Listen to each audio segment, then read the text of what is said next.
One day she walked into his bedroom and she saw that he was on his iPod and his back was to her. And she saw that on his iPod he was watching pornography. So when she and her husband investigated, they found out that this boy had been watching pornography every single day for 2 years. Every single day, from the ages of 10 to 12, this boy had been watching pornography. And I know the story of this 10-year-old boy who was on the Hifz track. He was memorizing Quran, and his mother was thrilled. That's all she ever wanted, was for one of her children to memorize Quran. And her son started memorizing surah after surah after surah, and he was totally like, yes, I want to be a hafiz. The Hifz school, the program that he was a part of, all of the Hifz students were given iPods to help them memorize Quran. So he used the iPod all the time, while walking outside, while in the car, while in his bedroom, or around the house, memorizing his surahs, and the mom was thrilled. All of a sudden, this son just lost, it seemed like it was all of a sudden, but it was gradual. The son lost interest in memorizing Quran. And he just told his mom, I can't do it anymore. I don't want to memorize Quran. And the mom was heartbroken. She was like, what happened? She felt like maybe he got nazared or ained, the evil eye. And so, but she told him, okay, just keep working at it. But he was like, no, I'm not interested in memorizing Quran. One day she walked into his bedroom and she saw that he was on his iPod and his back was to her. And she saw that on his iPod he was watching pornography. So when she and her husband investigated, they found out that this boy had been watching pornography every single day for 2 years. Every single day, from the ages of 10 to 12, this boy had been watching pornography. He is hopelessly addicted. It is one of the most tragic stories, because I've been involved with the family, trying to help and just be there. And this boy is much older now, and he's still addicted. The parents were really smart. They immediately got him into therapy. They got him into and there's actually therapy, a program now for Muslims called Purify Your Gaze. So if there's anyone struggling with it, Purify Your Gaze is a program. And when she first approached them when he was 12 years old, they said, no, we only work with adults.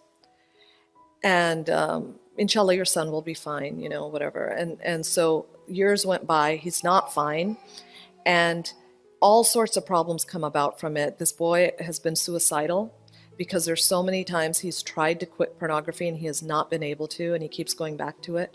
And so he despairs and he starts to feel like Allah can never forgive him. So they have him in therapy, but not only do they have him in therapy for his pornography addiction, but they also have him in spiritual therapy. They have him in therapy with a sheikh who's there to help him and remind him of Allah's mercy, remind him why he can't despair, remind him that Allah subhanahu wa ta'ala is using this addiction just to break you. Allah is showing you that He's the master and you're the slave, and you have to just turn to Allah completely. Just helping him that way. But the thing about pornography addiction, which people don't realize, is studies show first and foremost that most addiction happens between ages of 10 and 12. The other thing is, they've actually done brain scans, actual brain scans on children who are addicted to pornography, and they have found that the hard wiring of the brain, the actual shape of the brain, changes. It actually changes. There's a physical effect of pornography addiction. And they said that the high that people get from watching pornography is the same high that people get from using cocaine and heroin. So it's like being addicted to cocaine and heroin. So his parents are treating it like an addiction now, that they don't judge their son anymore. And recently the mom told me that after years of trying to deal with this, and they have a very open relationship with their son. The son will come to them and say, Mom, Dad, it's been a month, I haven't watched pornography. And they'll be like, wonderful, alhamdulillah. Then he'll come and say, it's been 2 months, I haven't watched any pornography. And they'll be really happy for him. And then he'll come and say, I watched pornography, I couldn't help it, I'm sorry. And he'll cry and they'll hug him. And, so this is their life right now. And the mom told me recently, after years of dealing with this, her husband is this big, strong person, doesn't show much emotion. She said the other day he just hugged her son and just broke down sobbing, just cried and cried and cried, and told their son, I'm so sorry. I'm so sorry that this happened to you. And she said, that it happened, with Allah's will. But she said the lesson they took from it is, she said, we broke the number one rule, which is that you don't have internet in your bedrooms. She said the fact that our son had an internet device in his bedroom was our biggest mistake. The three things about pornography, it's the AAA engine. It's affordability. Pornography is free, and if it's not free, it's very cheap. Accessibility, you can access it anywhere. In the old days, you used to have to go to a video store. Now I could be watching it on my phone in front of you at the dining table, and you would have no idea. Affordability, accessibility, and anonymity, the fact that nobody knows you're doing it. So what we as parents need to do is, we can't do anything about the affordability, so we need to take away the accessibility and the anonymity.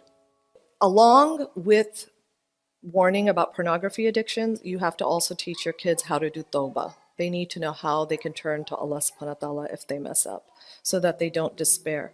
And also, for anyone who thinks, I don't want to talk about it because my kid may then want to go look it up, if you don't talk to your kids about it, somebody else will. I know of a kid who heard the word pornography used in a khutbah at a Jummah prayer, and nobody would tell him what it was, so he went and looked it up himself. I know a kid who went to a non-Muslim summer camp, and a boy came up to him and said, do you know what porn is? And he went, parm? He didn't even say the word correctly. He went parm, and he typed up PARM, and he found pornography, even with the wrong spelling.